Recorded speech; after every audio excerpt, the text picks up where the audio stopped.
Welcome to Skyrim. This is the short story of Ellie, the hunter. She's been hired by a local tourist to go and find something great to hunt, and with her hunting expertise, she is perfect for the job. We start out in our hometown in Riverwood and make preparations for our hunt. We stock up on arrows and have some breakfast before we depart. We're on the path to Falkreath, where she'll pick up her client, and the path was beautiful. It was autumn now, so there was a slight chill in the air, but it was crisp and quiet. On the way there, we chatted with our other friend for a bit, a fellow hunter who's been hunting these lands for years. We took in some sights of the lake, and then we heard her scream. There were some wolves that had eaten a young lady alive, and now they were trying to eat Ellie. Ellie had to dodge a maneuver while sending arrows into the face of these wolves, and she came out victorious. She was an expert hunter after all. We got to the halfway point and saw some fellow town people walking and limping about. Maybe this was the chick that got attacked. We passed down the path even further when we had yet another terrifying scream, but this time it was from a creature. A fogling came out and tried to end us, but it was Ellie the hunter who ended them. The fogling burst into fog upon death, and we continued down the path until we ran into a signpost. We were headed the right way. The path now was quiet, the trees auburn, and it was calm finally. We finally made it to the entrance of Falkreath and needed to head to the local inn to pick up our client. Our client was Lucy and Flavius.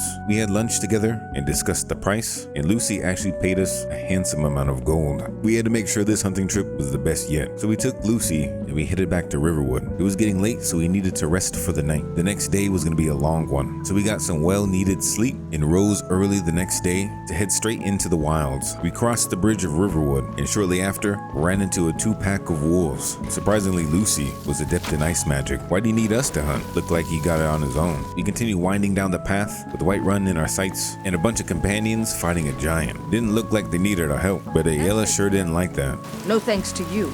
We were off the beaten trail now, deep in the grasslands, and we were looking for tracks. So we took a moment to take in our surroundings and followed what we saw. We tracked for a few hours, and the fog had rolled in. It was getting harder and harder to follow, but eventually the fog dissipated, and we were back on path. We had found the best crab leg hunting spot you could ever imagine. So we took out the small mud crabs, but unfortunately, another hunter took out the big one and took those crab legs for themselves. Damn.